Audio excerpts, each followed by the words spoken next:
Warning: the following broadcast contains strong opinions, playful antics, and controversial topics causing off-the-rails fun.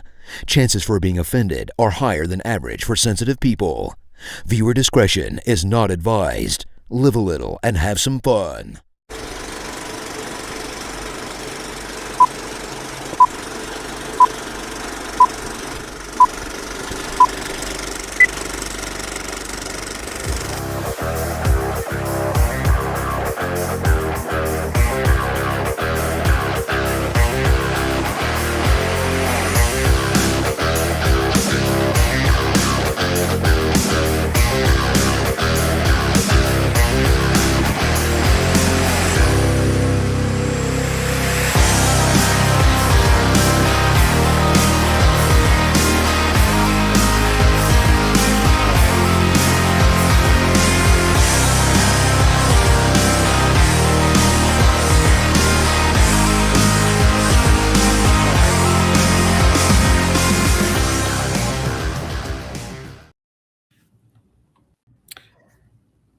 Hey, welcome everybody to another episode of the Coach's Box. Kevin, how we doing this evening? I'm doing really good these days. That was the most awkward intro, looking at each other going, who's going? Is it you, me? Yeah, It's like Will Ferrell, Night of the Roxbury, right? You know? Yeah. No, but hey, so I don't know, but for everybody that doesn't know, guess what? We are super close. At least I am. I'm on summer break. I think we're winding down the week, the school year, if not week for everybody. I mean, as Jason Jarvis gets on the scene here with us, fellas, how are we doing? Are you guys done with school? You guys got another few days left? What are we doing here? I got 2 days left of our Lancer Academy, our term that we use to end the last 2 weeks of the year, and then going right into that Memorial Day weekend. So 2 days. Sophisticated over there in Lancer Academy. Yes. We have 2 days. I have a funeral I'm going to tomorrow, so I have to miss tomorrow, but I will be there Friday. So winding down, man. Hey, I officially started summer break because we had Monday, Tuesday this week. Kevin and I were kind of talking off air a little bit. We had state golf. We had state golf. So hey, shout out to the Jefferson Blue Jays having a really good spring this year for spring sports. Golf, we went first time in program history going to the state coaching. Zero. If it is, it's the assistant Tony Thomas, because he does all the heavy lifting. So for they'd all have finished five, in third otherwise. they would. So all 5 viewers, I will give a shout out to Tony, because man, he did so much for the kids, whether us driving, but he did a lot of driving for the kids and helping me out for everything going on this spring with me and with Ethan and track and all that. So it's just shout out to Tony. But so track won districts, I think won sectionals on the boys side. So they've got their state tournament coming up here where they finished third last year and everybody's healthy. The title to Blue Jay Nation or something? Gosh dang. Hey, well, we didn't know, Jason. We didn't know when you were going to be on. So I said, Kevin, I'll fill in before Jarvis gets up here. So I'm gonna talk about it because it's such a great spring for the Blue Jays. So tracks can compete hopefully for a state title. And just about 20-30 minutes ago, the Jefferson Blue Jays, sorry Kevin, defeated the St. Pius X Lancers for baseball district. So they came out ahead 10-3 and won their district championship down in Cape Girardeau. That's a story for another day that we won't talk about, Jarvis, because you look like you're ready to talk some Cardinal baseball. So let's have at it. Tell me about these Cardinals. Let me get my shirt off and start. I will not do that. There'd be an FCC violation somewhere. No offense. I will not do that to our viewers. Not Tarps Off. I will not do that to our viewers. I guess I should have Weston come down from upstairs because he was at the game the other day with his shirt off and just going crazy. But what a fun team to watch. What a difference a year makes. I sit here right now and I'm on the Kevin Holly train and I am saying 91 plus wins. And I am on the Weatherholt. I am on the Walker. I am on a bunch of these kids bandwagon. I'm saying when Newt comes back, get rid of Victor and put Church in center. And we already had this argument on the show. But guys, Church can play center field, boys. I know. And what I said a couple weeks ago on the show, I'm sticking with it. Victor is not that much better than Church defensively, that we have to keep him in a lineup with this buck 118 or whatever the heck he's batting, and get him out of the lineup when Newt comes back. And then if Newt sucks, bring up Baez and put him in left. Be done with it. Bring them all up. Bring up Crooks and quit doing this crap with the catching. And I want to ask about that later, and we'll hold off on that. Hey, we said Brave. You said Cardinals. I'm bringing it all at once, boys. Kevin, I'm so excited. Well, Kevin's the eternal optimist, so Kevin, he's all excited. Tell us you gotta. Are they not fun to watch, dude? I mean, Herrera. Before he hits that home run last night, the swing before he swings so gosh dang hard he about falls down. I looked at Dylan on the couch. I go, dude, is he not trying to hit a home run or what? My gosh, dude, just put the ball in play. All you got to do is get a pop fly and we win. And then the next pitch, I go, well, okay, we'll take that. The old swing hard in case you hit it method. Right. This team is so much fun to watch because one, you never really know what you're going to get out of them. Offensively, you're going to get some fireworks and some big innings and things like that. And it's always somewhat different. And the bullpen is still a complete dumpster fire, but they somehow find a way to make it work. That's what makes it interesting, right? It's what makes it so interesting. I mean, O'Brien was just hitting people, walking people, just. And I said it before last night. They have an elite. They in baseball have said O'Brien is developing into a top 5 closer in the league. Oh yeah, he's tough. Walker is an MVP candidate. Weatherholt is the rookie of the year leader at this point. They don't really have much in terms of pitching awards or anything like that, but they do enough with this offense. McGreevy's been really good. Yeah. He's not a Cy Young candidate, but he's been really, really good. But he can pitch. He's a pitcher. Yeah. I saw a couple of graphics and you go, if the Cardinals keep winning, there's a couple of really good short-term rentals that they could pick up to help them. And they listed, Contreras and Goldschmidt and Arenado and please no.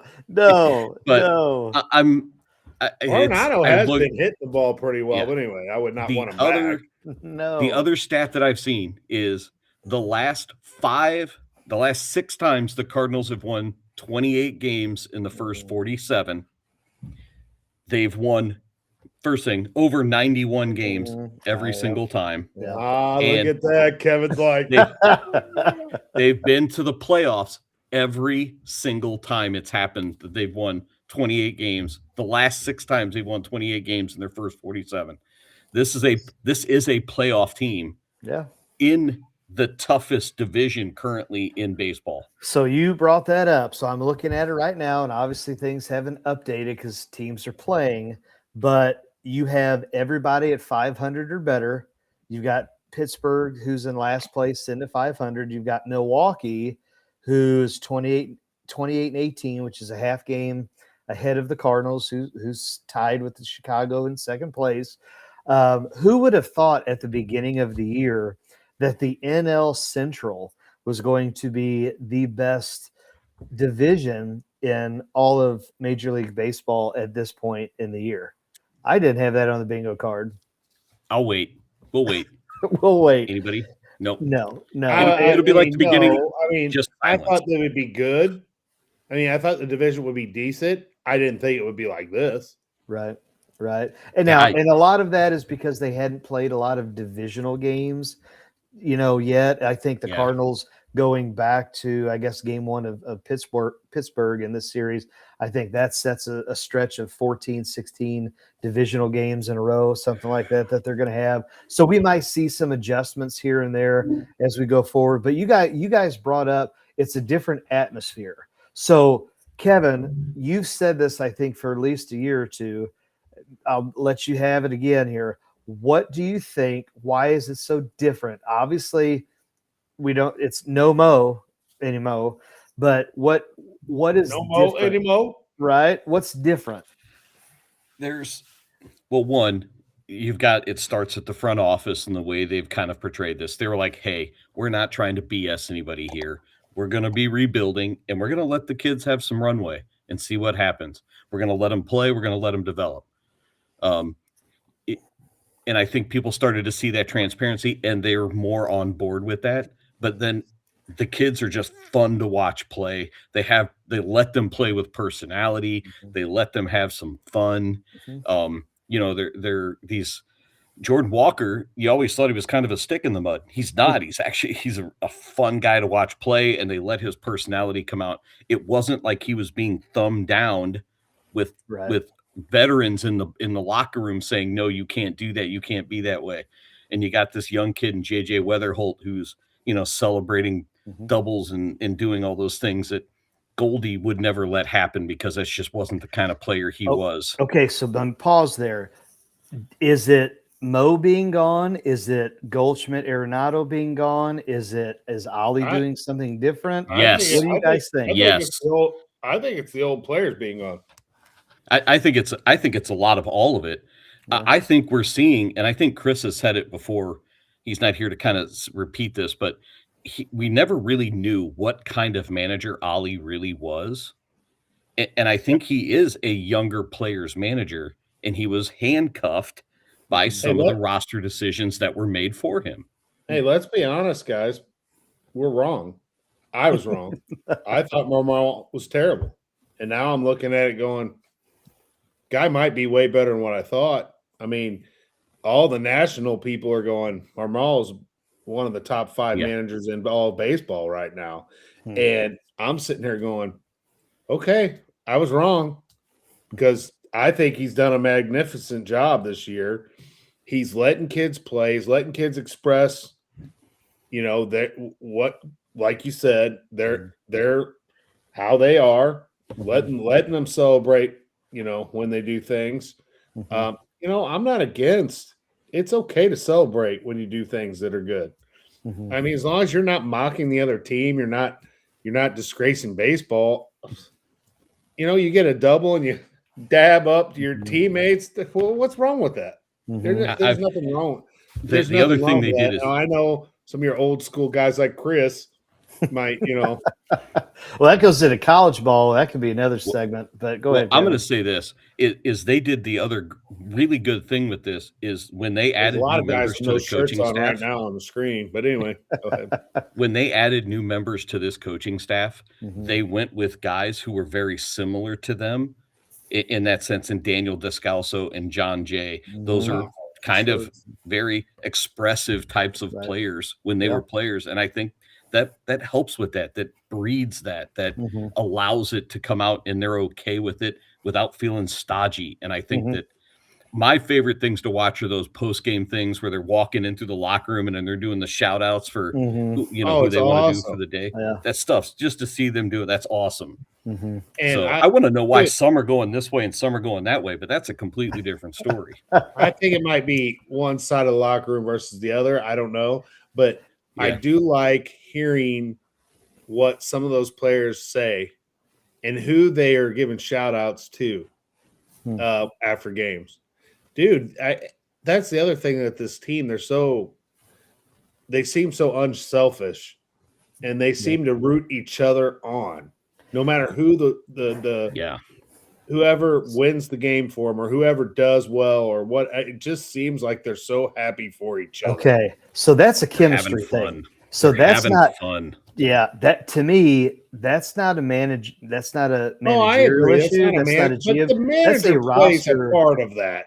What's loud? I mean, allowing the manager plays things to happen. Yes. And allowing things to happen. And I see the way that the guys interact with that manager. You watch in the dugout and things, and the guys are talking to him in between innings. They're sitting next to him. It's a different dynamic than what it was when, no offense, it's a different dynamic than it was with Arenado and them guys in there. But you I just think said there's it. a huge.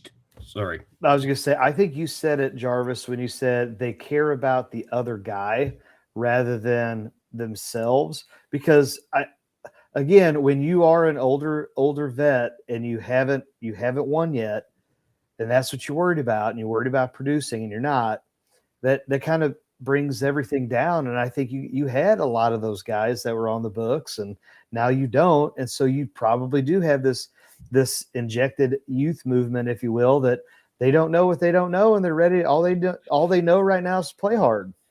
I'm going to take it one more step. When you don't have a guy making $30 or $40 million a year in the locker room, and that's what they're worried about. And I'm not saying that anybody shouldn't do that, because Arenado earned that money. He got that contract, but we don't have one of those guys there doing that, making that big, obscene money. They're just playing baseball, and I think it gets into the crowd. And when Marmol did that the other day, I think it really just, when he bought the tickets and he said, I'm going to do what I can to get those guys back out here. And now those sections are they're like designated as high energy sections. So if you go there, you're expected to behave a certain way. Right. It's going to be like the Antlers here in St. Louis, man. Oh, it's like this is great for baseball. Yeah. Well, it's started other teams. Tampa Bay's got a little section now that's taking their shirt off and doing that. It's started. Other teams have started. Here, I'm just ripping Victor Scott, and he just hits one to the gap for a double. But I still look at Church's numbers, and I like his numbers better than Victor's. I'm sorry. But because he just batted before him. Yeah, they're showing that that section right now, and they're all up there with the shirts off going nuts, Yeah. And what's crazy is a lot of those people that are in that section are the same age as a lot of these players that are playing on the field right now. So this is what we talked several episodes ago about: how do we get the fans back into Busch Stadium, and then how do you get the young fans back into Busch Stadium? So hey, there kind of was. Maybe there was there. I hit the button wrong. My bad. Hey, My bad. I hit the button you're live, Chris. How you doing, man? Fantastic. I love going to tennis. Hey, he's got the side bowers as you're going. Hey, just get your drool, get that taken care of while we're here. Zach, so we're in between the lines. But no, hey, we're talking about the Cardinals, and we're talking about just the high energy. And Ethan and some buddies and friends went to the ball game last night, and he came home and he said, "What did you think?" He said, "Well, even though there wasn't that many people there," he said, "you could just feel the atmosphere," because they were sitting like in the bleachers at kind of right center, like right by the grass backdrop there. And so he said, the tarp off was kind of up over their left shoulder. He said, "Man, even though nobody was there, it was still a vibe," and he was pumped. And so again, you get the teenage demographic in, and maybe people decided, hey, let's go start spending more money back at the ballpark. It's not going to change overnight, but this type of thing will kickstart something bigger. For sure. Well, when Herrera hit his home run, you saw him. He pointed to that section like this. I mean, it was it's fun. It's fun. I mean, my little son's got his shirt off and raising his hand and pumping his fist. I mean, I'm only going to be on here for a little bit because my mouth's a little sore. But I was listening earlier. So many things I want to say. Right. All right. Well, good. You're the first one to start on. Jason, biggest bandwagon jumper of all time. You freaking jump on Kevin's thing saying, "Oh, I'm with Kevin now." The other day it was, "Oh, these guys suck." And now all of a sudden they went, "Oh, there we go. Let's jump over here." Okay. Make up your mind. One or the other. Never said they sucked. Well, whatever. Hey, Flag Day. That's that's my official. I'm going to wait and see if they're any good. Okay. Get the Flag Day. Be good. Then we'll go from there. They are exciting. I will agree with that. The pitching in the bullpen is so bad. I mean, yeah. I mean, I just wonder, are they tell them, hey, we're going to throw this pitch? Is Crash Davis actually the catcher telling them where we're going to throw the ball? Or are they just that terrible? I think they're just that terrible. The bullpen is. Now, these guys are playing where they're not out of a game, so you can't turn the game off. And I think that's great because that makes for some exciting baseball. And it's an entertainment thing, as Zach likes to say all the time. Are you not entertained? Mm-hmm. Yes, they're entertained to watch, but it's something that just drives you nuts from someone who appreciates, good starting pitching and a good bullpen. And look, I knew this guy would come and there he is. There he is. What?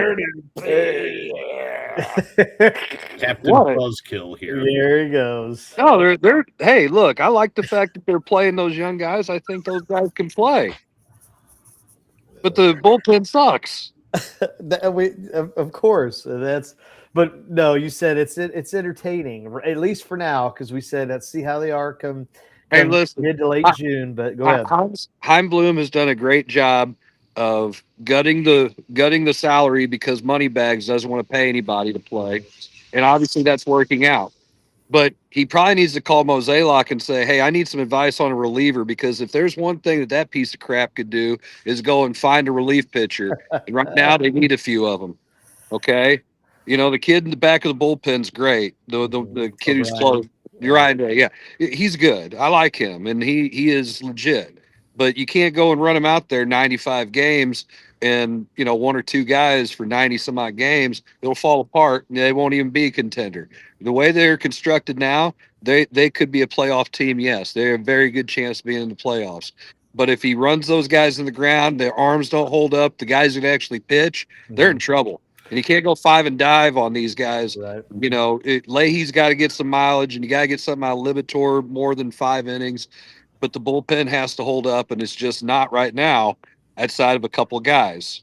Now, I'm going to ask all of you this, get your opinions on this, because I heard this on the radio.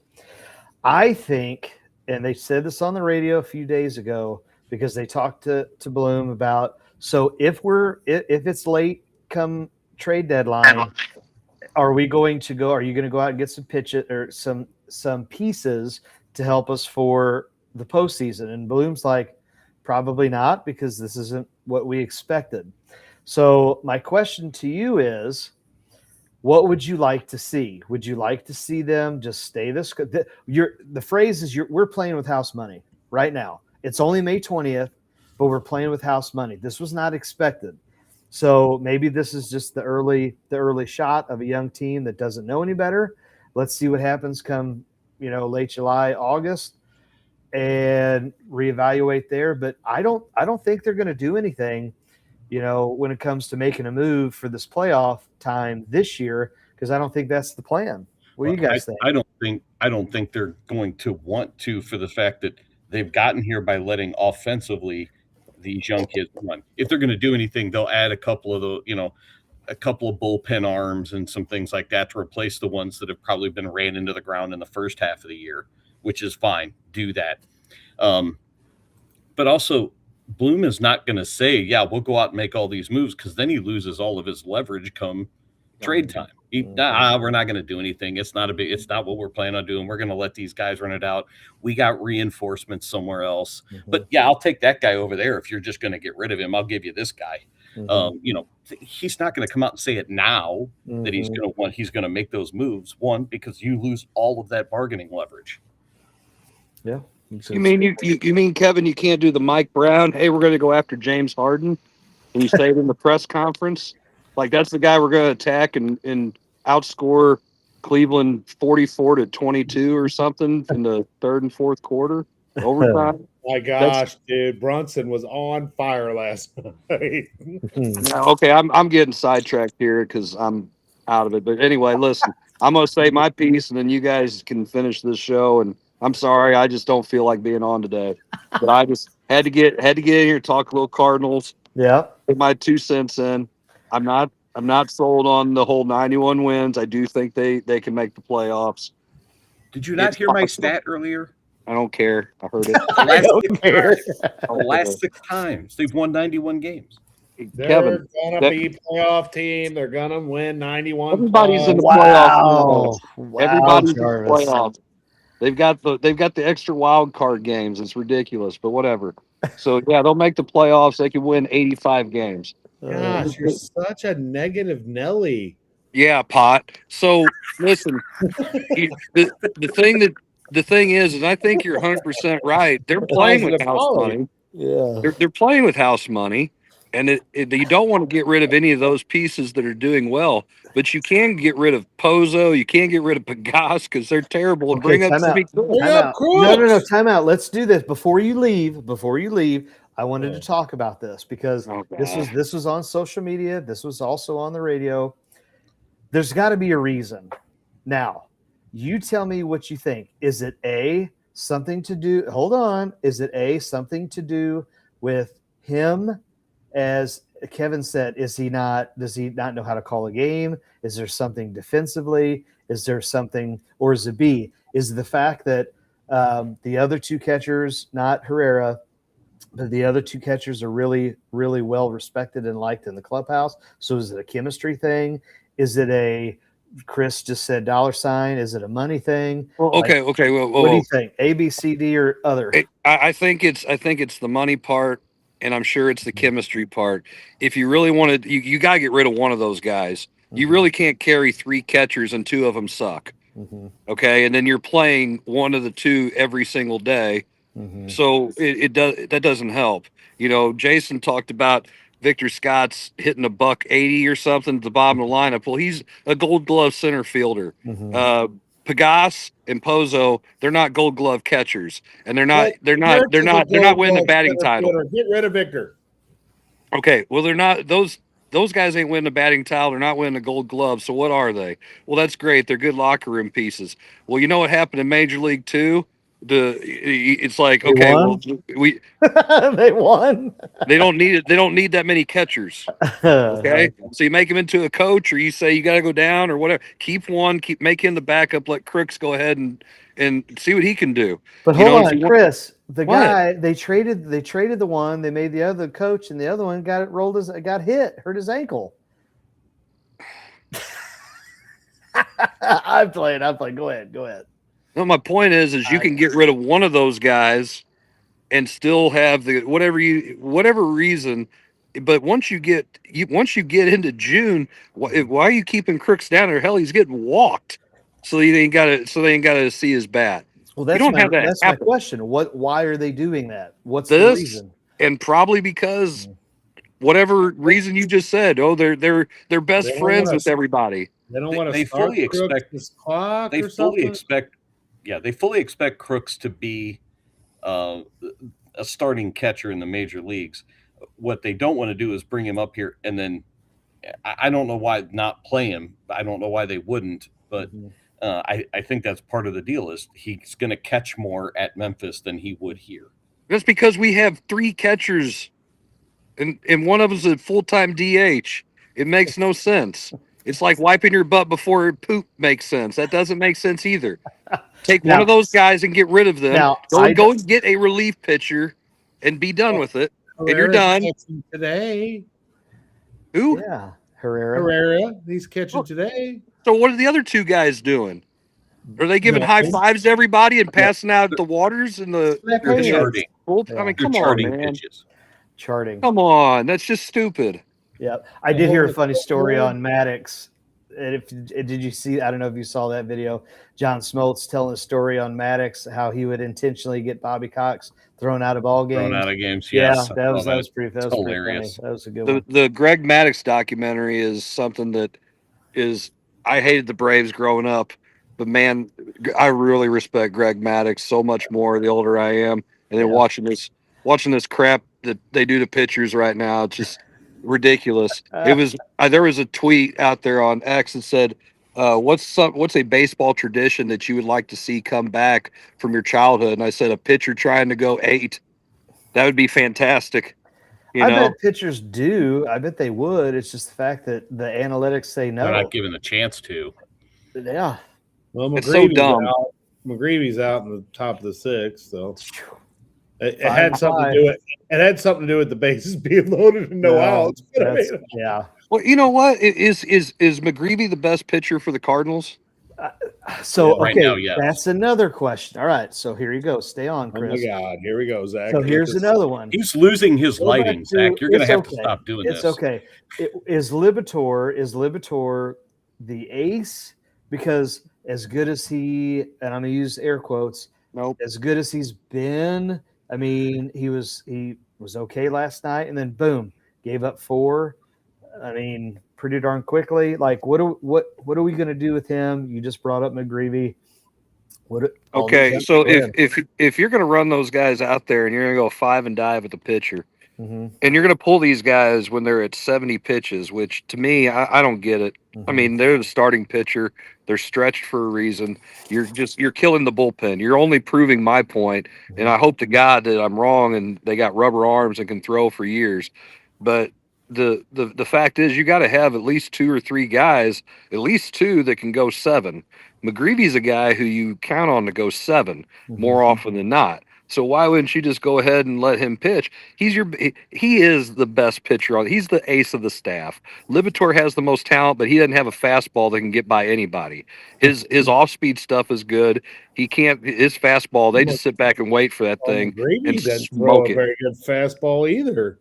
Yeah, but he gets outs. And if he gets some guys, listen, if somebody beats him, well, okay, he didn't have his best stuff. Libator doesn't have his best stuff all the time. He's got a 4.7 ERA or something. Come on, man. I mean, McGreevy's under 3. I want to trust that guy to try to get me 6 to 7. I mean, that just makes more sense. But I listen, I don't teach math, and I'm not one of these calculator nerds that play baseball and crap. But Jason, that 6-7 crap is like 2025, man. Come on. We know you don't teach math. That is very evident. Saying. Okay. How many All-Stars this year on this team? How many All-Stars? 2 max. And I go fielder and a second baseman. I go Weatherholt and Walker. Actually, I'd probably go. The 2 I just said, right field and second baseman. Thanks, Zach. Yeah. I'd say a right fielder, second baseman, and either O'Brien or O'Brien's an all-star. Walker's an all-star. McGreevy And that's might it. be too. That's it. That's the only 2 they're going to get. You don't think Walker and O'Brien. No, that's it. That's it. Guys, I'm going to hop off here. Not only is my lighting going bad here, but You look better when it's darker. Thanks. You know, all the women in my life have ever told me that too. So, all right, you kids have fun. All right. Hey, Kevin, on that note, let's go ahead and let's take a quick break. We come back and we'll figure something out with what we want to talk about. We don't want to look at that frozen pitcher all day. All right.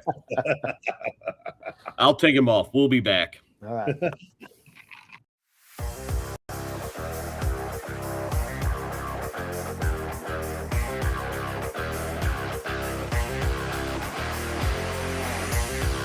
I'm a 200-year-old elm, and while I might be holding up on the outside, on the inside, I'm dead.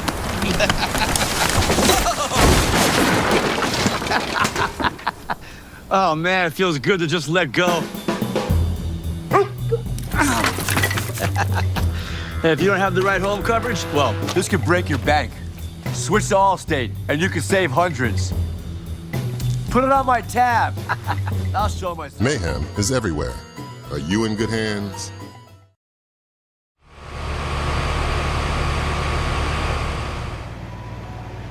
Introducing the ultra-quiet Daikin Fit, a revolutionary HVAC system for ducted homes. The Daikin Fit keeps both noise and temperature at a comfortable level. It's the perfect fit for homes like yours. Hear the difference. Feel the benefits. Daikin Fit. For service, visit www.smcihvac.com or call 636-337-27 2150. SMCI. Legacy built, future focused. Check out Elite Collectibles, now with 2 locations. Our Arnold store focuses on Pokemon, Magic the Gathering, and other trading cards plus tournaments. Our Imperial location offers a little mix of everything, including sports and trading cards for all collectors. And don't forget, we host consignment auctions every Tuesday. Stop by, hang out, and see what you can pull at Elite Collectibles, now with an Arnold location and an Imperial location. If you love sports at every level, there's only one place to be. Gateway Sports covers it all. Preps, college, and the pros. Real coverage, real voices, real passion for the game. From live shows to podcasts, Gateway Sports connects the region like nobody else. Proudly powered by First Form and Recalibrate.com. Visit gatewaysports.net. Every level, one gateway.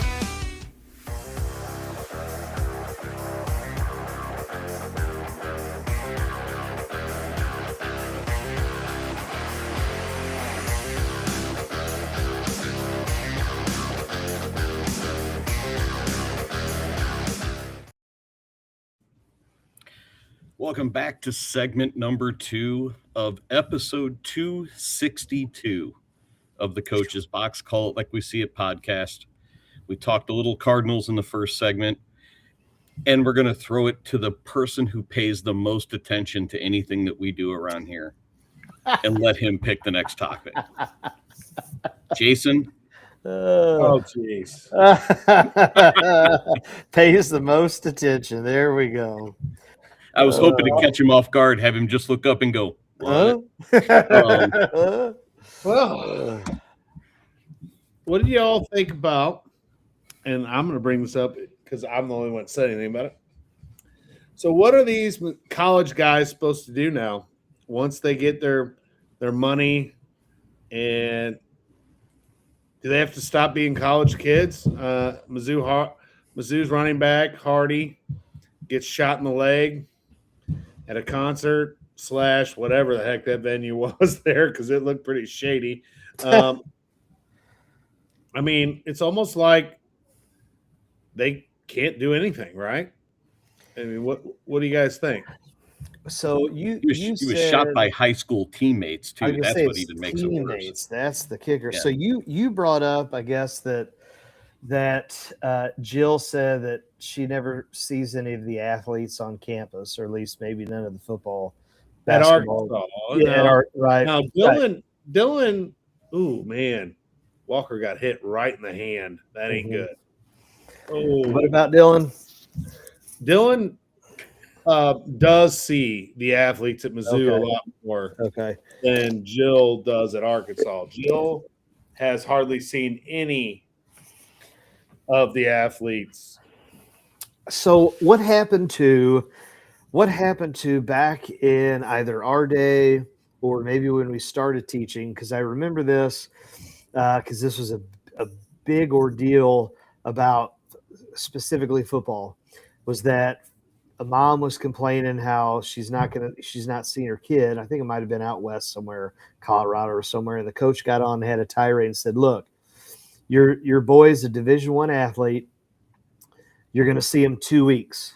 Okay. You're going to get to see him 2 weeks out of the calendar year. The other weeks he's up and he's worried about football and he's worried about school. So I guess my question is, where and when did that all change? Because they're not worried about school anymore, Zach. I know, but my point is like, what happened to that schedule? Because now it's like I can remember Saban and Urban Meyer, ESPN doing documentaries about how they're, like Saban is out on his lake house and his boat and doing all that, saying, and then Urban Meyer saying, I don't get when he was at Ohio State, I don't get to see the guys until this part of the calendar year. So that to me is like, that's what's changed. If you keep them in their bubble, then I don't think you have to worry about it. The NCAA changed and said you can only do so much with your student athletes. You can only meet with them for 12 hours a week or whatever the number is. I don't know exactly what it would be. Well, we're all in education. We're all in education and we're all in coaching. And we know exactly what happens to high school kids when they got downtime. And it ain't good. Right, Jarvis? Most of the time, not.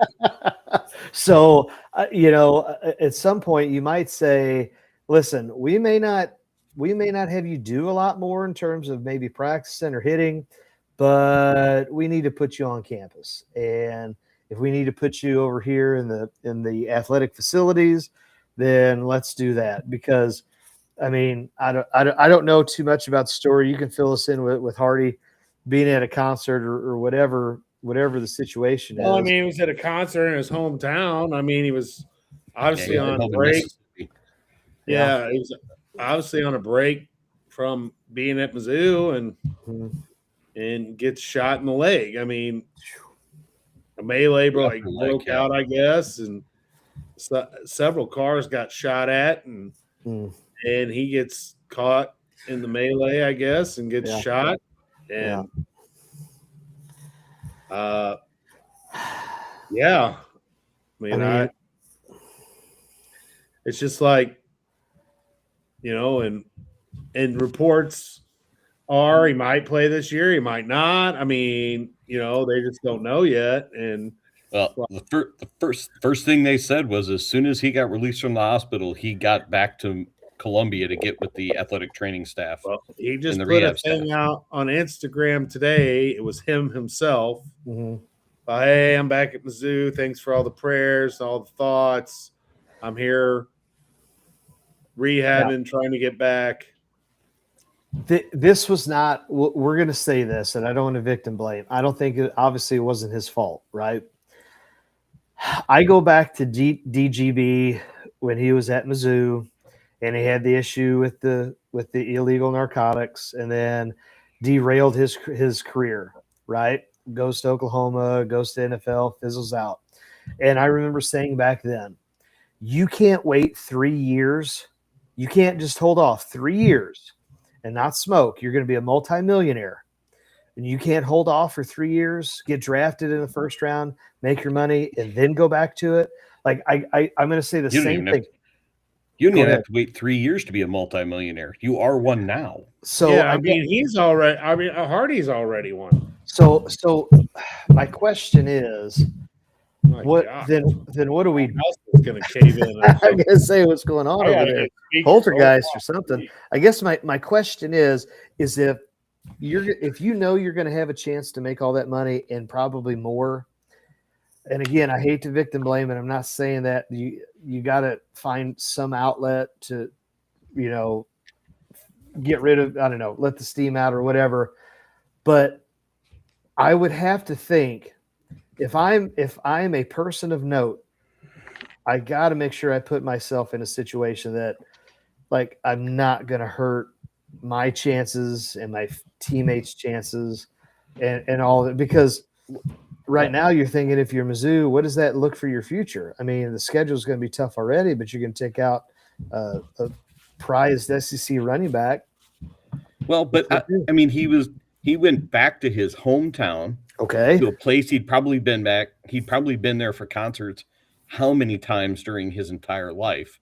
Sure, it was a rather shady place, but he knew the place. It wasn't like some kid from Kansas just showed up at Riverport at a Guns N' Roses concert or something like that. I mean, he had been there before.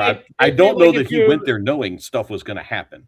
I mean, it'd be like coming to Jefferson County and going out to, I don't know, like you're going out to the slab for a party. I mean, I wouldn't be putting myself in that situation to go out to the slab with the party if I'm an important figure.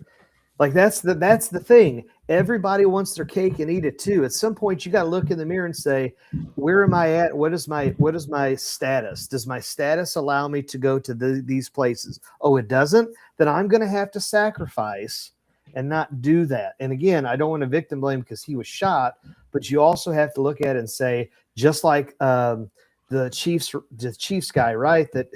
Rice, that's now in jail for his probation violation. Hey, here's a novel concept.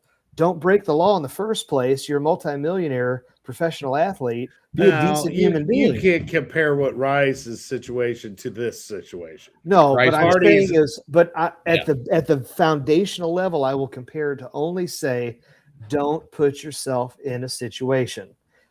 If in all honesty, I'm going to say yes. Stay in your dorm room until I'm playing a college sport.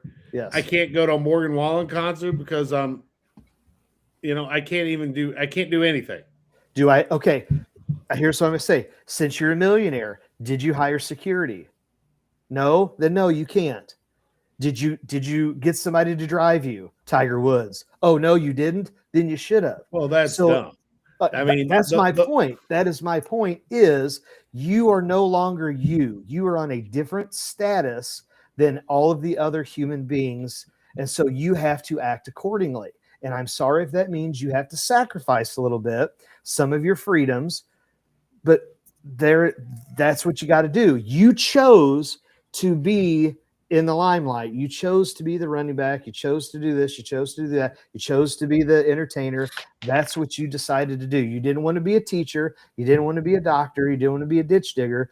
You wanted to be in the entertainment business. You got to act according. Zach, I would mostly agree with you if this, and I don't know the history of this place, so I'd have to know, is this a type of venue where, hey, somebody's going to show up with a gun at this venue? Or is it like at, a party at the Slab where you may have gone a bunch of times, you just hang out, you do some stuff, you go home, no big deal. Mm-hmm. If that's the case, I'm not sure he was putting himself in that situation until some other idiot showed up. If it had been a place where, hey, somebody gets shot there once a month, then that was a really bad idea. Right. If you understand what I mean by that. If you saw the picture of the place I saw, it didn't it didn't look like the greatest place. Come on. There we go. Come on. I'm saying if I was Hardy, I probably wouldn't have went there. There it is. Hey, all you got to do go. And that's why I wanted to discuss it, because I'm going. Yeah. Oh, get up. There is ADD kicking in again. No, watching the Cardinals game, we had the bases loaded, no outs, didn't score. Watch the 30 for 30 Randy Moss documentary on Rand University. Okay, and I've watched that. I know, but I'm saying about going back to your hometown and how things are. Again, you don't put yourself in those situations. Okay, you just don't. It's the Kamikaze Biker Club. Oh, that sounds like a very, very great place to be if you're a collegiate athlete, Division I SEC running back. To any of the high school athletes that are watching this, or high school students that are watching this now and at any other given point, do your research before you speak. Now that I've researched this, that was a bad idea, dude. Go into a biker club at all? No. Bad idea. Again, be boring. Unless it was Schwinn, boring's okay. It's a bad idea. But okay, and listen, you tell me in the history of all of the things where going to the bars or the parties or the this and the that, when has that ever worked out in anybody's favor to say, oh, that's a really good decision? Like, no. So people want their cake and eat it too. And at the end of the day, they want to do what they want to do. And so instead of sitting here and saying it's not about me, I'm a part of a program, so therefore it's bigger than myself, then I have to sacrifice. And then when I am in the pros, then you know what? I could do something else. I could do something different. Or if you want to do that, then don't be in the limelight, because it's that simple. Agree, disagree? I mean, I'll agree to that. Again, there's nothing wrong with being boring. Like, there's nothing wrong with, hey, American culture, we can be at home with family. That's okay. We don't have to go out and partying all the time. We can having a family life. That's okay. That's okay to do. Yeah. Jarvis, what do you think? I mean, it is. It's a shame that in our society, you can't do anything. Yeah. I mean, it's just a shame. Yeah. I mean, and like I said, I hate it for him, but here in the so what you're saying was it wasn't the Westchester Country Club? That's not where he was shot. That's Kevin. That wasn't the venue. Oh my gosh. Okay, Miller. Oh, he's a kid. Is he a kid? Because isn't he? I don't know. Is he in his 20s? Is he a kid? Come on now. Come on.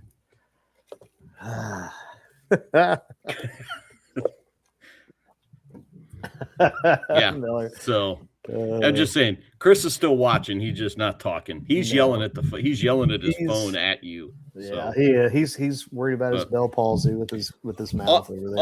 On a bigger note, he did look like he had Bell palsy when he was on. That's great. Oh man, that's just wrong. But listen, was not wrong. That was great. That's not quite going to a kamikaze biker club wrong, but that's not right. Oh, that tickled me. All right. So let's pivot here just a little bit. Talk a little Mizzou basketball. They finalized their roster. They got some transfers in. Looks like the projected starting lineup for Mizzou next year will include 4 transfers and Tyler Pierce. Thoughts? Let's win. And he brought in 3 new coaches. 2 of them are connected to their recruits. It won't be 4 transfers because you're going to have that freshman's going to start. 4 new players, I should say. Let's go 4 new players. I think that's the day and age. I mean, look at Indiana. Look at Indiana football. Look at just this year. Going back to the title game, that there's 5 new starters on the championship team as well. So they got to win. You're only returning. I mean, your returning starter is going to be Trent Pierce, right? Yeah, Trent Pierce. So we're looking at Jason Crow will probably be the starting point guard, the incoming freshman. Jameer Jones, a transfer. I believe he is from Providence. Yeah. Bryson Tillers, the sophomore transfer from Kansas. And Jalen Carey is the senior transfer from Tennessee. Those would be the starting 5. And I'm looking at the 2 deep here, and I only see, let's see, NR Boateng, Trent Burns, and Luke Norweather are the only 3 that I remember from this year's roster on what is the projected 2 deep, 2 or 3 deep. So Nicholas Randall, he was on that roster as well. He just didn't play. I think he redshirted this year, was injured. Yeah, you got. I mean, I like the Jameer Jones transfer. They finished up their last transfer was the Cord Stansberry from Western Carolina. That was the last one that they signed. Let me ask you this: are you because Jarvis? I know you and Chris can put his comment on this because you guys have seen Gates speak and you guys speak highly of him, and you tell me what you think. Outside of the one bad year, are you happy with what he's been doing? Could there be more? Is he at a ceiling? And if so, how do you break through that ceiling? And is it a scheme? Is it X's and O's? Is it a situation where we're always going to be second fiddle? Or it's got to be what? Defensive consistency has been my thought. There's just a lack of consistency from game to game, week to week, those types of things. You'll see a big offensive output with a great game. And I think that comes a lot when you just balance yourself and you try to rely on shooting that's not always there. There's just a lack of consistency. So is that okay? Defense though, like that shouldn't be. That's something you can control. So that goes back to, is that a coaching or is that a recruiting? And then if so, is that a coaching? Jarvis, I mean, your thoughts on that? I mean, oh man, it's hard to say. I I love going to see and watch Gates in practice and watch what he's teaching these kids. And I believe in what he's teaching and what he's doing. I do think offensively sometimes we get a little stagnant. They get a little bit, it was hard to say with Marcus Mitchell, with Mitchell, because they tended to just get so reliant on him. And then, and it got that way with Kobe Brown as well. So there is some past with that type of thing. Yeah. And with the point guards that have left, I think with a scoring point guard like Crow, I think this could change the dynamic of their offense. Okay. I just I don't know that it's coaching. I've never really been sold on their offense. So the offense schematic. I don't know if it's schematic. When you look, we haven't had consistent outside shooting. I mean, really, we haven't. We haven't had consistent outside shooting, and I think that's something. I don't even know if they're going to have it this year, really. Crow can shoot it from the outside, so I think. And that last guy that they signed is supposedly can shoot it. Stanford, the Chronister kid from the Aiden Chronister out of Fayetteville, Arkansas, he can shoot it. And they need some outside shooting that's more consistent. They've not had that, and I think that's been a problem in his offense because they'll get to the paint and then they can't have that consistent outside shooting. When you don't have that consistent outside shooting in college basketball, right? I'd like to see more movement. Ball reversal. Like you go back to Hurley and you look at all the different sets. You say what you will with his antics. Golly, look at all the different sets and the ball movement and reversals. And he's setting up guys okay, you don't have outside shooters, then what are you good at? And then run your offense through what you're good at. I see too much stagnant NBA ISO stuff. There's a lot of ISO stuff, but then he'll run a set where, like in the one game where they get the dunk to win the game, and he runs. Then when he does run sets, sometimes you're like, well, shit, that was an awesome set. Why aren't you running more of those? Yeah. Well, why aren't we running more of those sets? And maybe he will. Maybe he'll feel more confident with this group. I think the KU guy is going to be a big pickup. I just think his window of how good he could be, and he's a lot like the guy that just graduated, though. So.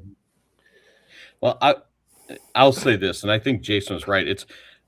There's a little bit of a connection between the point guards leaving, and maybe he decided it's time to run more sets, and those two point guards weren't really interested in doing that type of thing, in running an offense based on sets. They wanted that 5-out drive and dish type of thing. Jarvis, and he's just like, you know what, go somewhere else to do that. The guys that I have coming in will run and do with the things that we need to do here to be successful. And Chris can comment as well, but Jarvis, you tell me, you guys have been playing some noticing when it comes to the offense. That's even at the 6A level. I know I've seen it quite a bit at the small school level. There's not that much sets. Let's pass, cut, fill, one-on-one. What are you guys seeing? Well, we ran the hell out of a bunch of sets this year. So I see a lot of continuity in the offense, like you're running what you said. Pass, cut, fill. It gets to get to the end of the shot clock, then you're wanting a guy that could score. I'm one of the guys that I'm really excited about on this roster is that Tony Bryant. I don't know if you guys saw him in that McDonald's All-American game, but dude, that kid can play. Man, he can take it on the floor. He can shoot from outside. He's tall, lanky. I really like the way he plays. I mean, this is the best portal get that I think he's ever done. I was kind of surprised that the tall white guy stayed. Big Norweather. 7'4" guy. The center, what was his name? Norweather. Luke. Yeah, Norweather. He's the guy from Jeff City. Mm-hmm. Yeah, I was like, why are you staying, dude? You hardly played. I was surprised he stayed. I think Trent Burns, if he stays healthy, I think they might get a little bit more out of him this year. I know he played a lot better at the end of the year, and I think if he gets a little bit stronger, I know he looks awkward as hell, but I think they can get some more stuff out of him. He's just a short spurt guy. He can't play a long time. But, I mean, there was a couple games where they got a lot out of him.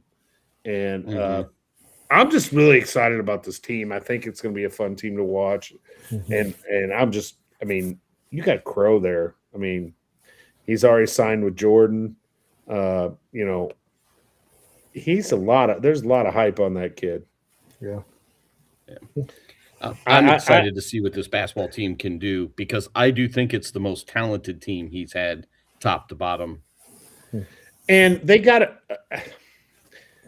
he's got to win some games in the tournament, man. You got to quit going these gosh damn exit in the first round.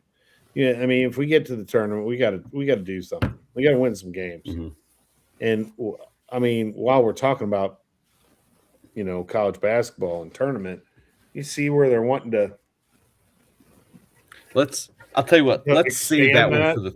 Okay. Let's save that one for the third segment. Oh, it's about time. We're gonna stuff here. Other than me busting them about their head, you don't have head trauma, dude. You got a tooth pulled. I mean, you do have a lot of things going on in that brain. Hey, I think that you have issues with. But I mean, I think we don't have enough time or enough show to talk about all the things that are going wrong in that head. But I think he was referring to the Bell's palsy comment. That Bell's palsy. It did look like that, though. That was great. Zach's the one. We're going to go to break. Commercial, Kevin. Commercial. We'll be back.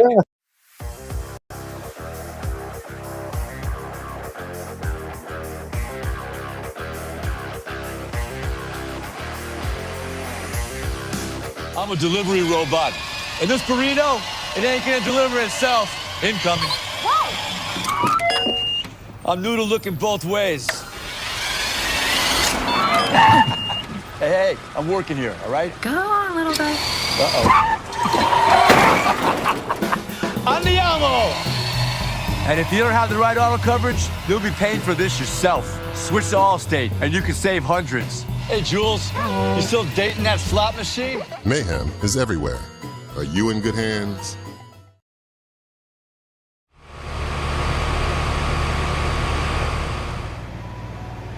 Introducing the ultra-quiet Daikin Fit, a revolutionary HVAC system for ducted homes. The Daikin Fit keeps both noise and temperature at a comfortable level.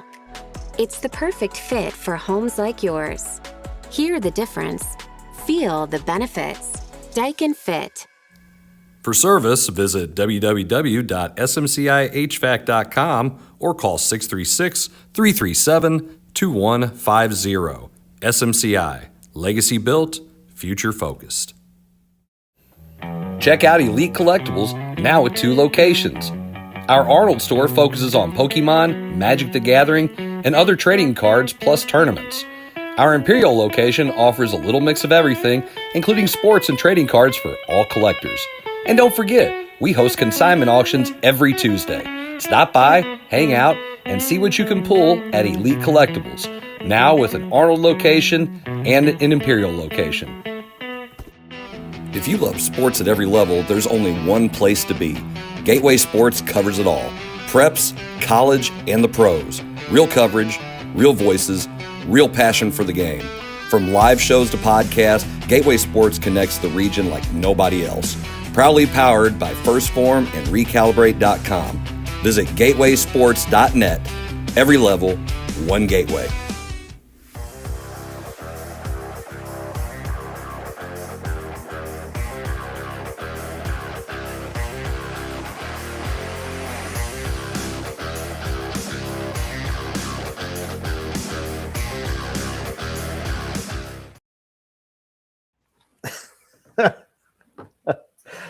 So we are back, and we are in our third and final segment of the Coach's Box. We are on episode 262. Tarps Off, fever hits the loo. So, fellas, as we start this third segment, you guys were alluding to something about NCAA basketball and the tournament topic. So, Jarvis, fill us in on that. Okay, before I fill us in on that, I'm going to go to I knew it was coming. I'm going to go to these comments over here. They got a comment over here about, I called the set plays. Well, if the head coach would have actually practiced the set plays more than one time, one or two times, we don't have time for this. Oh, hold on, I gotta explain myself. And Eddie knows this. Eddie knows this. He was there. End of year. Yeah, and Eddie knows this. Yeah, it's the end of the year meeting. We've already had that, but anyway. Hey, Eddie, if we would have practiced the set plays a little bit more, the kids would have known them a little bit better.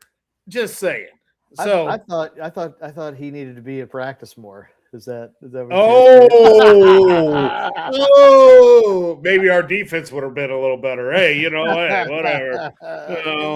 Or maybe our substitutions would have went a little better if he was there.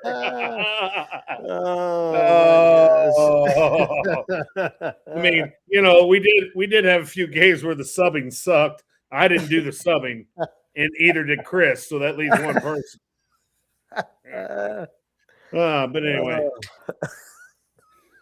But back to what we were supposed to talk about. I'm sorry, I had to go rogue for a minute. But yeah, the NC tournament, all it is money. My gosh, why don't we just let everybody in the tournament? We just let the whole Division I in the damn tournament. I mean, son of a buck. We want everybody in this tournament. We got play-in game here, play-in game there. Everybody gets a play-in game. I mean, jeez.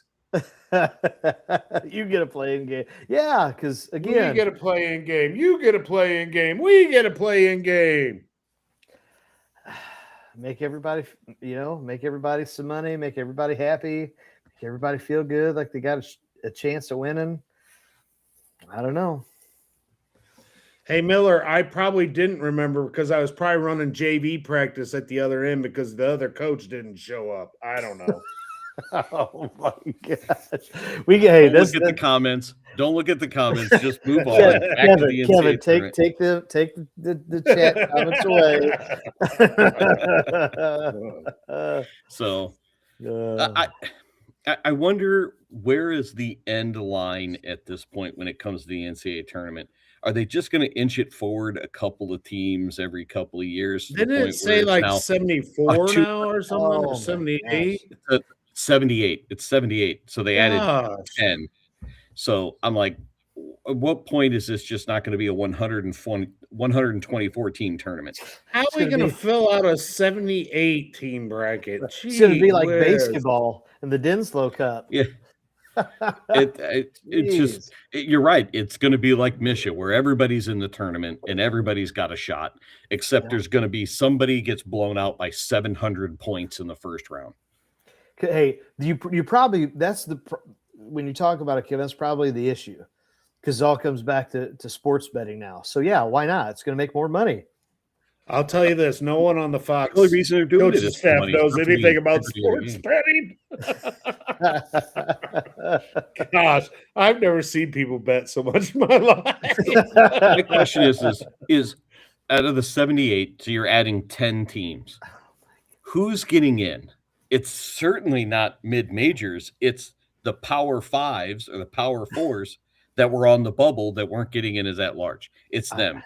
It's the Texas, the University of Texas San Antonio's getting in versus it's going to be all really those. It's going to be all those Power Four schools that felt slighted because they were a 500 team, but yet you all say the same thing of football. A 500 SEC team is better than a 10-2 Mountain West team. So they're using the same logic for basketball, which makes no sense because of the transfer portal. Dude, like I said, everybody gets in. Everybody gets an ice cream cone. Everybody gets a freaking. Everybody gets I'm one. I'm trying to look up see who the first 4 teams out in the bracketology Right. were. It was it Oklahoma, Auburn, San Diego State, and Indiana. The first 4 out, so they'll get in. So I mean, is this really helping anybody other than just giving more money to the ones that already have money? Well, absolutely, it's exactly what it's doing. Kevin, you just said something that never happens in real life. It's not like the money goes to the people that already have the money and they keep the money. That would never happen. It's how the rich stay rich. They keep it in the family. Exactly, right?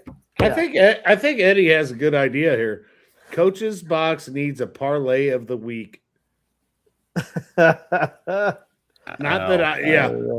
think Eddie could give it to us. He just report it to us and we'd put it up there. That dude bets on everything. Well, I don't know. I wish I don't really have anything good to say about this. I just think it's really not very. What is that printout bracket going to look like? Joe Lenardi's off the air. I know, that's what I'm saying. My gosh, I won't even be able to, even with my cheaters, I won't be able to read that bracket. I mean, how do you fill out? It's going to have to be a blow up bracket. 11.5 by 17 paper. Yeah. Yeah, I mean, come on. 78 teams. It's not even going to be March Madness anymore. It's going to be like month upon month madness. I don't even know. Dude, we won't be able to fit that in. How do I fit in a longer than a month madness in my curriculum? Right. Well, it's not even necessarily March Madness. The title games get into April now, so you're just going to move it back another week. So it's going to be Easter Madness at this point. Okay, Doug, I should have known you'd have it all figured out. Now, ever since he moved to Illinois, apparently thinks he got smarter. Oh, is that? He moved to the worst state in the union. Gosh dang! Hey, you moved to Chris Miller's favorite state. Let them have that argument off air. We need to come up with something good for this argument because there isn't a good argument. Does anybody have anything? No, I just don't. I mean, when you're letting a bunch of barely over 500 teams in the, I mean, it's just. Well, I don't blame them. They keep adding a team or 2 or 3 or 4 to football every year, and eventually it's going to get to a 64-team tournament. That will run from December through February. If you get rid of conference tournaments at the end of the year, maybe. Okay, well, you can't do that because that's where all of those teams that have no shot at winning the tournament. Exactly. Then you say, sorry, you're not Power 4. Bye. Yeah. Bye. Well, there's not 78 Power 4 teams, so all those other ones can go have their own tournament. And Miller's right. And I said it when we started. It's all about money. That's all this is about. It's about ESPN, Fox, CBS, all these. It's about money. Mm-hmm. Hey, more betting, more people spending money, more people trying to look online to watch it, more teachers trying to show it at school. It's just more. It's all about money.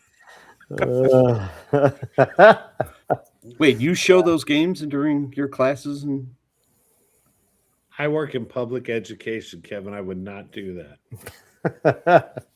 That's what I thought that answer was going to be.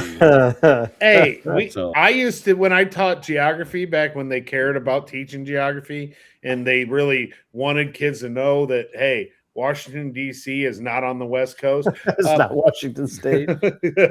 I used to have this it was a cool lesson plan. Like they had to plot all the places where all these teams were and all this stuff. And you'll have to send it to me. I teach geography, and it's in the spring. So heck, I probably have it on. in word perfect somewhere out there in the middle of who knows where. Right. Would you put Boise in the East region? Anyway, Kevin, why do we got to get into semantics of the deal? But they would have to, all the kids would have to graph all the stuff on the map, put all the teams on the map, and that way it could justify watching. Watching the tournament while it was on. You know, that's not a bad way to go about it. Well, hey, anyway, I could get that stuff in my curriculum. So, all right. So I think it's settled. The bad idea. Good for money, bad for basketball. Nobody wants to see Eastern Idaho State University get blown out by 70 to whoever, Texas A&M, who's 500 in the SEC. All right. Is there anything else you guys have for the greater good of the show or the greater worst of the show that you'd like to bring forward to complain about, perhaps? Your own version of the timeout tirade. Oh, you should have told us this before. I wanted to see if I could get I want raw emotion. Complain I want to see what comes up in the comments. See if Chris has one. You just type the whole thing out. Yep. Eddie, you have no self-control over betting. You're still betting. Don't lie. So I don't care. Hey, I do have to give it. I'm going to give a thank you to Coach Kurtovic this week. He came and talked to my coaching class on Tuesday about being a new head coach and what that means. And he did a really good job relating to about 22 high school kids, some of who probably didn't really want to be in the room for the class, but they were there. But I thought he did a pretty good job with it. So I'm going to publicly say thank you to Coach Kurtovic for that one. There you go. Yeah. Well, hopefully he has all of the list of things not to do since he's been with Chris for so long. So that'll help. Bang, bang. He talked about that during the class. You take the things that you like and don't like from your previous coaches and mainly things you don't like. And then you just go and try to not implement them.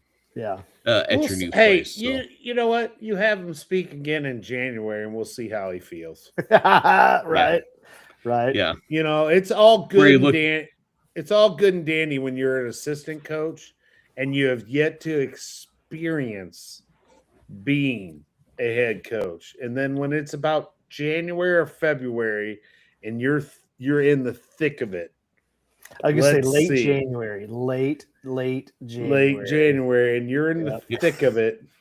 And he looks like he's 30 years older than when the season started. Up, Jarvis. That was to me, I think. That was a thumbs up to me. No, it says that, Zach. Yeah, it says thumbs up. I know. That's a thumbs up. And I took the brunt of the Bell palsy thing, and you're the one that and you're the one that said it. I just laughed and said, "See, he did look like." Hold on, see, it's just the master puppet right here. That's why I'm in the top corner, and then I can just dance for me, puppet, dance for me. I'm not gonna lie, it is easy sometimes to rage bait me, and right now, today. Yeah. With 2 days of school left. Yeah.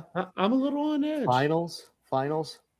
Hey, I'll do this time. I have tirade. I'll do one thing here. I am sick of these drivers on these roads in and around this construction zone that is Jefferson County. And I'm really sick and tired of the 18-wheelers. Slow down.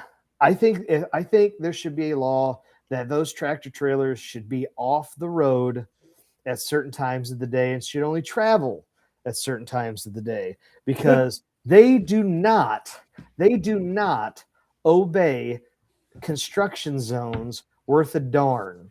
And I don't know if anybody needs to know this or hear this, but when it says flashing, slow down.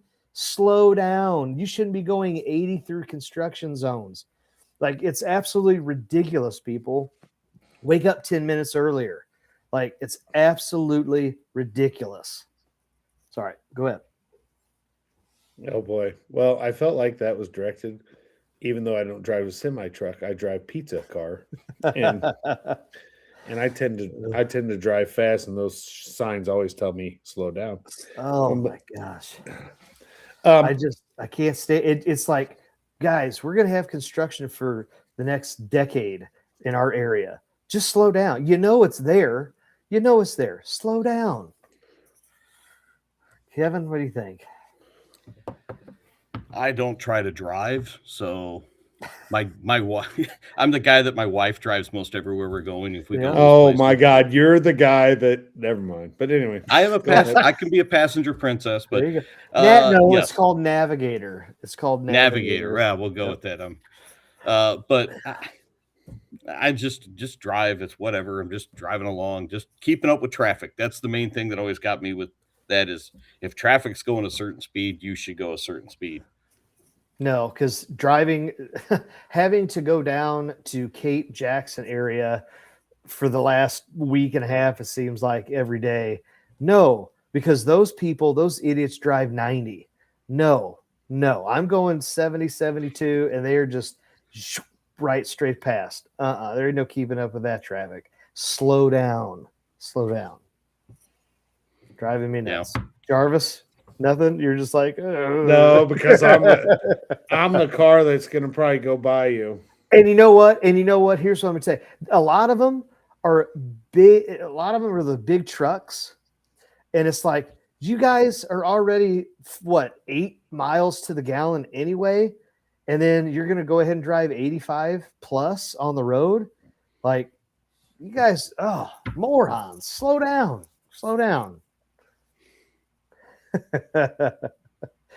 Put Chris's comment up. We can do that real quick. Timeout tirade. Chris's comment says, please get rid of social promotion in grades K through 8. Just got a kid to realize 2 weeks ago that they had to actually pass my class because they never passed any classes in middle school. Well, what I think the state of Mississippi says, if you third grade or fourth grade and you can't read at that level, they don't pass you. I think that's what. And magically in a year, all of a sudden, kids started. I'm going to jump on Miller's train right here, and I had a kid yesterday say to me, he goes, "Hey, Coach Jarvis." Actually, yeah, it was yesterday. He goes, "Hey, can I have all my missing work?" And he had to know by the look on my face. I looked at him. I go, "Sir." But of course, I didn't say sir, but I got to because of names here. And I said, "Sir, you do know that I told you that all assignments had any late or any assignment you wanted Coach Jarvis to grade had to be turned in by Friday of last week. You're currently missing like 40 assignments. We got 3 days left. There ain't nothing you can do, bro." He's like, "Well, so-and-so wants me." I go, "Will you tell so-and-so there ain't no way that you are going to pass?" And he said,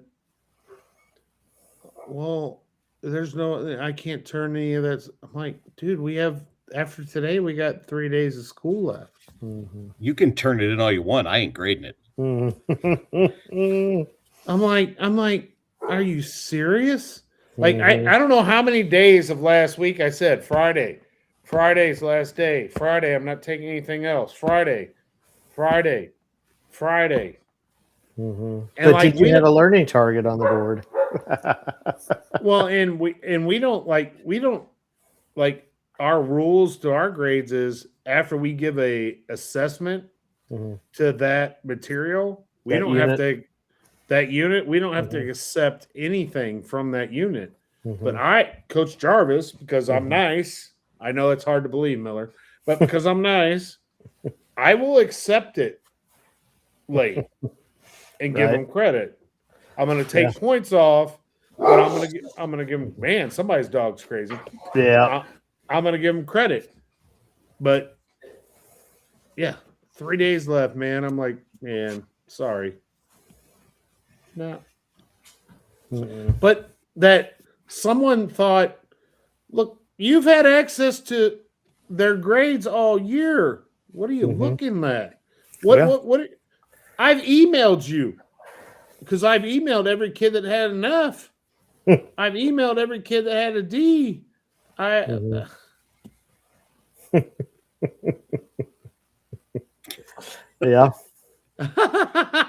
That happened too when I asked what he could do. I said to call Doc Brown, borrow his car, to avoid speed limits. I say that to kids all the time. I was like, you want extra credit? Yes. All right. If you build a time machine, go back in time and do all of your work. And then I was like, you know what? Screw that. If you just build a working time machine, I will give you an A in my class. Oh, they asked me that too. Can I have extra credit? I'm like, I'm one of the easiest classes you'll ever have in high school. All you got to do is the work. I'm not giving any extra credit. That's the issue. That's the issue in today's society. There's no incentive to do the work, and that's American society. Okay, that's not education. That's just the world that we live in right now. I think we have decided next year to almost go 100% no late work is allowed to be turned in. I mean, now there are absences and things like that, but if it's just there the whole time and you just don't turn it in, too bad. Now, here's where I say yes, because you guys are on the block schedule, so you get extra days and all of that. For the students or for the schools that don't necessarily have the block scheduling and you're there, like, listen, we're all human. We do make mistakes. We're again in the real world. I don't know if that's 100% accurate in the real world, because I think most of our bosses, if we're behind, a time or two here or there, they're going to show a little grace. I'm okay with, hey, you got a day or two late and all that. That's fine. But when you bring up 40 missing assignments, come on now. That's you. That's intentional, right? That's apathy. That's intentional. Like, you're missing the mark and you're doing it on purpose. Like, let's call it what it is. And that's, I don't know. We talk about, we care about kids because we're all teachers, we're all coaches. There just needs to be a way to fix the system. And I don't know what that is. And I don't know if it can be done, but I don't know. I mean, if it's Chat GPT will fix it. Just ask it. I have heard that more times than you know. And dude, I'm not gonna lie, I use ChatGPT to help me, but I do it all the time. But I don't use it to, like, if I wouldn't use it to, like, I wouldn't just learn the material. Yeah, I mean, yeah. I use it to help create outlines and other things like that all the time. Mm-hmm.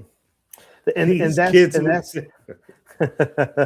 well, and that's the thing with the AI stuff is, like, just like right on the keyboard. I mean, I think a study just came out that said that the brain doesn't fire when you're doing everything electronically, as opposed to when you actually physically write out the work. I mean, I don't know. Yeah.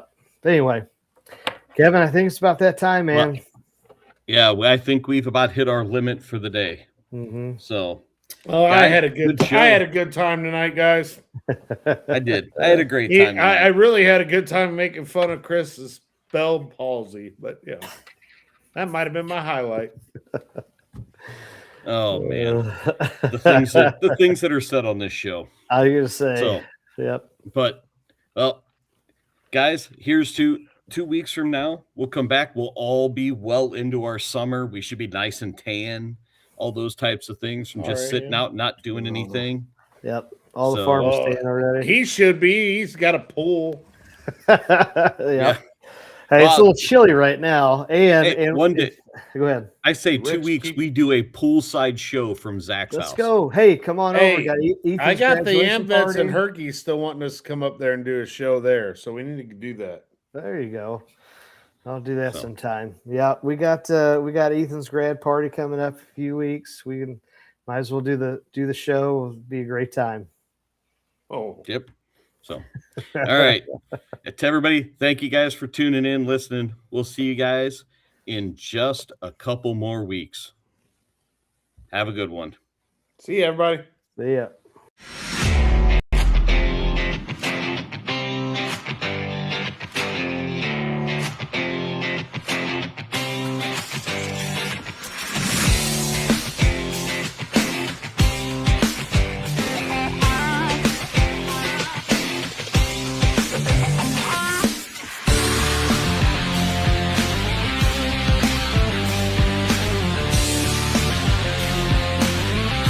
This episode of the Coach's Box Call It Like You See It podcast is brought to you by Off the Rails Media. Life's more fun when you're off the rails.